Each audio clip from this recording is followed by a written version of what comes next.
So great to have you all here today, and thanks to Be Broadsure for inviting me, because today I will talk about the delivery mindset. The delivery mindset is all about delivering results instead of criteria. We all know this as developers. We have this long list of criteria, but are they really making an impact on the value we have to realize? And as Satya Nadella, the CEO of Microsoft, is really saying, don't be a know-it-all, be a learn-it-all. And it sounds a bit fake. Can you really make money out of that? Because, well, it sounds a bit fake. But a CEO is often valued of the stock price. He or she is that the stock price is increasing of a company, and Satya joined the company in February 2014, and you see up here that Microsoft went to the roof.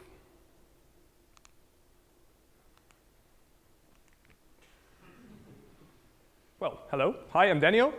I work for 11 years as a digital strategist. Currently, I'm a managing senior SEO strategist at Smart Ranking. And my personal mission is working towards a future without work. And, well, that's the programmer's dream, right? Optimizing everything, never have to work again. And how are we doing? Well, not really good, because we have an 85.2 million developers, a shortage of 85.2 million developers by 2030, based on the research of the US Labor Department. And well, we see it all around us. In hospitality, there is a shortage as well. So this is not only a talk about developers, but also about the whole labor market itself. And I want to point out two issues, the inner issue and the outer issue of this whole big problem. And let's first start with the inner issue. The author, Tony Schwartz, gives us 4 stages of working: the performing stage, the recovering stage, the survivaling stage, and the burnout stage. And not really in terms of I have a burnout, but more of, okay, I'm really burnt out about this job I have to do, or this task I have to do, or this project that I have to do. And let's point out all the stages he has us given. Performing, what we all know as developers as flow. You start working on it, it's going well. But after 1 hour, 1.5 hours, you have to make a switch. And you have to make a switch, and I will stand here so everybody can look. So you have to make a switch on the neighboring stages. So first you can go to recovering. And recovering is about listening to some music, but if you are in a more professional work environment, you have also an option to go learning something or retrospecting, just checking what you did or what you learned in that flow state. But more often, people are going into the survivaling stage. And maybe you recognize this as sugar, coffee, stress, or frustration. Whoever heard the sentence, this is a stupid client, this is a stupid project, I don't like this client, he or she doesn't understand. And it can get even worse if you are too long in the survivaling stage, you go to the burnout stage. And then, you're just thinking like, well, I don't like this anymore, I'm burned out. And how is this often performed on a regular workday? Maybe you recognize this. You come into the office at 9 a.m., you go into the performing stage. After that, after 1 hour, 1.5 hour, you go to the survivaling stage, and it's 5 p.m., you come at home, and you go into the burnout stage, like put on some TV, pop a beer, relax. It was a hard day. But it's way better to put on the smiley side of the quadrants. So how is this working? Well, go to the performing stage, and after 1.5 hours, just pick like 15 minutes, 30 minutes to go into the recovering stage. Just check what you did, learn from it, retrospect on it, maybe listen to some music, go for a walk if you're able to. And that's the healthy way of working. So this was the inner issue, but we also have the outer issue. Yes, and in science we have two types of systems. One we call the complicated system, like an IKEA manual. You have an input, you have some processes, you have some tools, and then you have an output. And it's always the same. It can be really difficult, like really complicated, like a motor engine, lots of moving particles, but it's always given the same output. But our projects are not, as we make this big requirement list, clients think that we are living in a complicated system, but actually the whole world, like, is living in a complex system. And a complex system is like the weather, economy, business. And what's a complex system? There are so many parameters in a complex system that you can't really actually predict what is the outcome. And our projects all live in this complex system. Magic. So we have these two big overlapping issues. As I mentioned, the inner and the outer issue. And we are, the first problem is that we are, in big projects, we are constantly jumping between surviving and performing, and like small projects or small tasks are more jumping between recovering and performing. Like Scrum is also made of retrospectives, daily stand-ups, to retrospect on your flow that you had. And we also, magic again, and also our project's living in a complex system. So we really need a way of working that is really reducing our project so we can recover easily. And we need a small project so it can easily navigate to that complex system. Like not doing that big build-up, but experiment with small amounts of risk to that business objective. And for that we have the MVP. And I see all the developers now thinking seriously, that whole build-up is now for MVP. Yes, but stay with me. For the non-technical people around here, MVP is an abbreviation for with the least resources. People want it, viable, and it's a product. Real users can use it.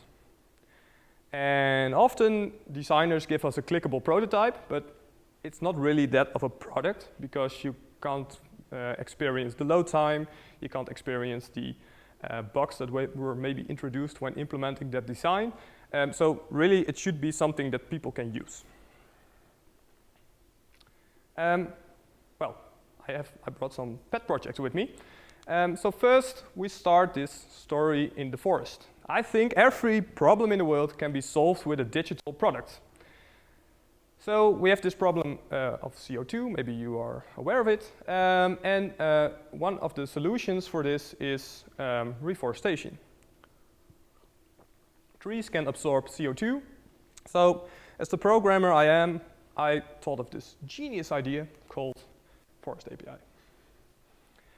ForestAPI.com was a simple command, for the non-technical people out here, was a simple command, just say plant, an amount, and a key. So every order, every new lead, every new customer you have, you can do this API call, you can donate a small amount of money to reforestation. Really good idea, at least I thought. Well, how did I set up this MVP? Minimum. I built a full Laravel application, including custom design, API, front-end, and back-end. And I set up a non-profit foundation through a notary. It's quite expensive here in the Netherlands to do. So I spent 2,500 euros, low hundreds of hours minimum. Yeah, was it viable? No, because 90% of the people didn't respond to my outreach emails. 95% of the people said no in follow-up calls. And please note that maybe is also a no. Was it a project then? Yes, it was. But it was just a product. That's it.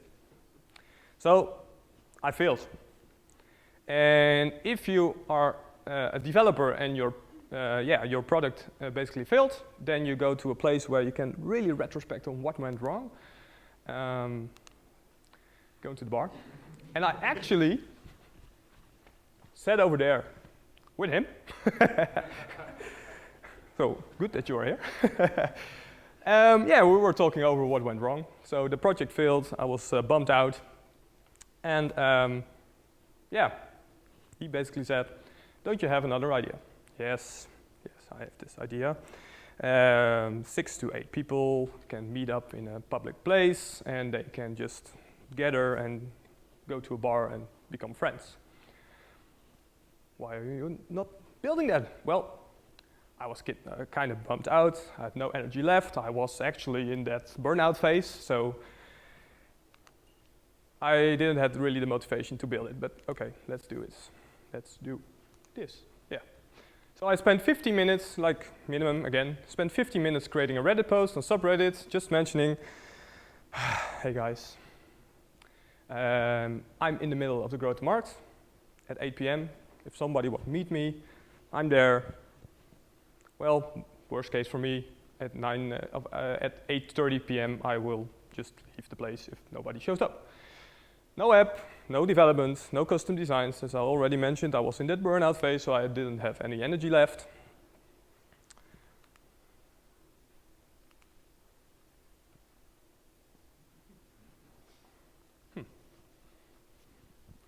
Well, yeah, 13 people showed up for that Reddit meetup. It was nice meeting you guys.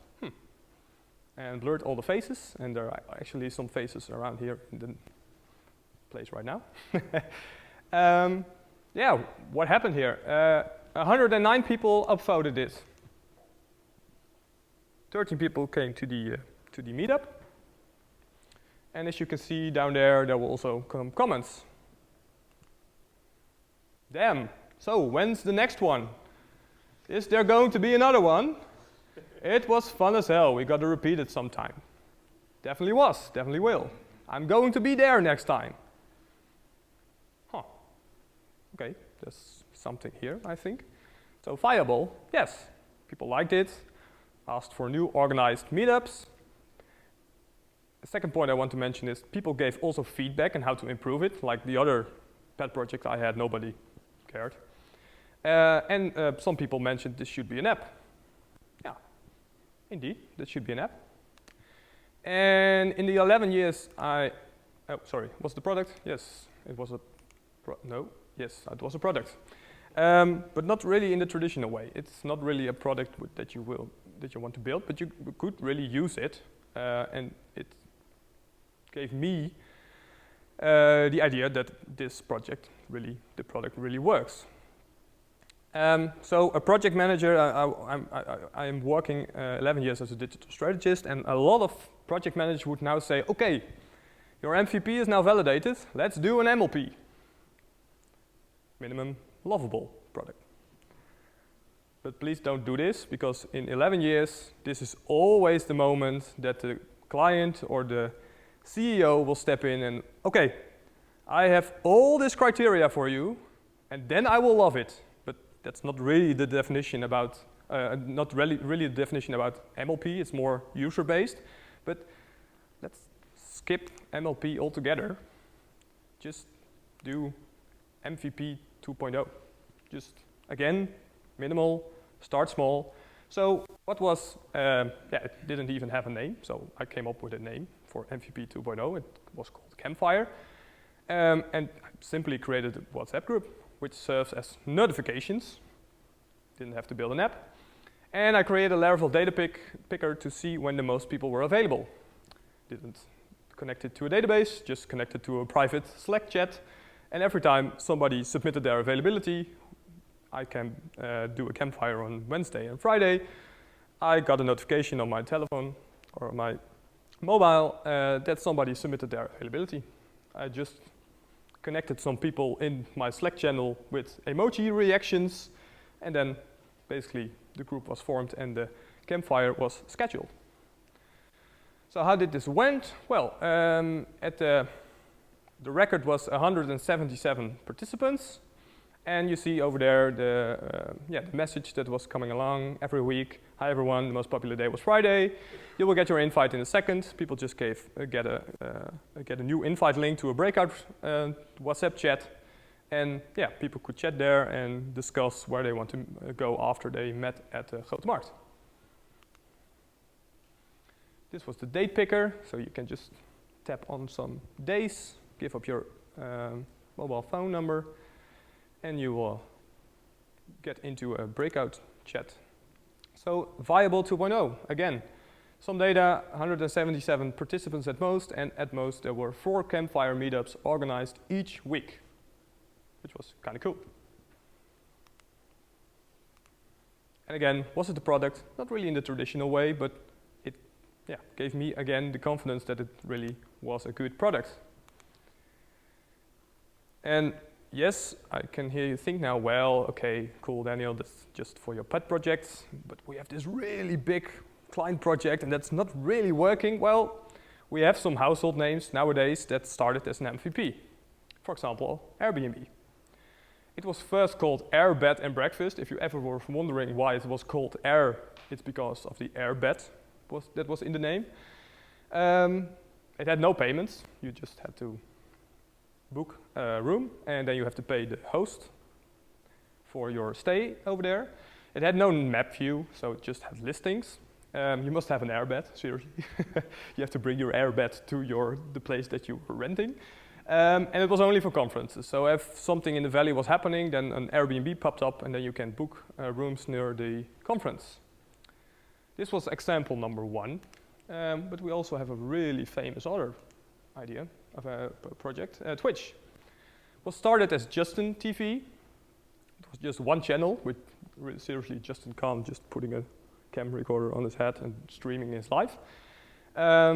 Really low-res video, had no video games, and the last point is really interesting. It had extremely high cost for streaming video. This is in the area that was like 2G, like early 3G, and in the United States the cost for internet is quite high, but you don't really have to fix all the costs yet of your MVP. You can just, some things can be, not good in your MVP, and that's fine. They actually, years after they launched their MVP, they hired a guy from YouTube that fixed all the extreme high costs. But we are here at the Laravel meetup, so I have to give you some Laravel MVP tips. Don't start with Laravel, maybe. That's one of the basic ideas. And if you start with Laravel, just start with the views. Just like Campfire was a view, and just a link to WhatsApp API, and then you join the club. That's it. After that, I built some controllers, Slack API, etc., which I connected. And actually, as of today, there's still not really a database connected. Like only when people were giving up their availability, there is a bar shown, which is put into a database. Don't fall in love with your MVP. Please don't spend 2,500 euros on your MVP because you fell in love with it, and then you want to discard it when it's really not working. But how to convince clients, because we also often work in agencies, it costs less, it's more validated, and it's way more fun to work on a project that is really out there instead of behind closed doors, and it has a direct return on investment because you just launched it, shipped it in a week, and then you're already able to gain some revenue out of it. So I want to end with build stuff people want. So we can maybe all our labor hours spend it more effectively. and then maybe create a future without work. If you have any questions, the email address is up there. Thanks.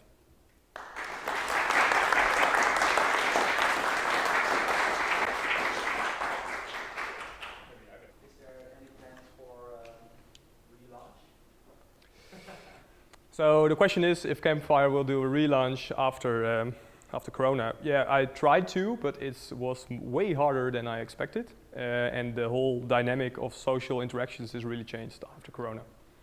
So I think the record we had after Corona is like 2 campfires a week, but often there's also none campfires a week and 0 campfires a week. So yeah, it was really hard to start it again after Corona. Yeah. The starting point of the app was Reddit, right? Yeah. And have you tried other social media? So the question was if I started, another social media, other social channels, you mean? That maybe work nowadays. Yeah, no, I didn't try it. Try to broadcast wider. Yeah. There's a microphone. Any other questions? Yeah. Yes. How would you suggest to introduce this into a team of developers, for example? So the question is to how to introduce this to a team. You have to speak with your team about what the measurable is for the success. So when it's viable, and if you are in line on that, this everybody's aligned on the measurable you want to increase, then it's easier to get a team on an MVP. Is that answering your question, or is it a bit different? Okay. Yes, Robin. I will not make it difficult for you, but okay. You talked about that those were startups. Yeah. But there's already an enormous big company, and they want a new website or change to a new one. Yeah. What's your approach in that one? Firstly, I want. So the question is, how would I launch an MVP when the website or the app is already really big? We did it several times. Yeah, we did it several times. I would do a feature audit. So just check first what is being used most, and then see how you can build an MVP around that. Like a lot of features are not really used that often, and you can easily skip them out of the plan, and then start with that as an MVP. Good question. Any other questions? No, then I think we can have a little break, and thank you, Daniel, again for this talk. Yeah, no problem.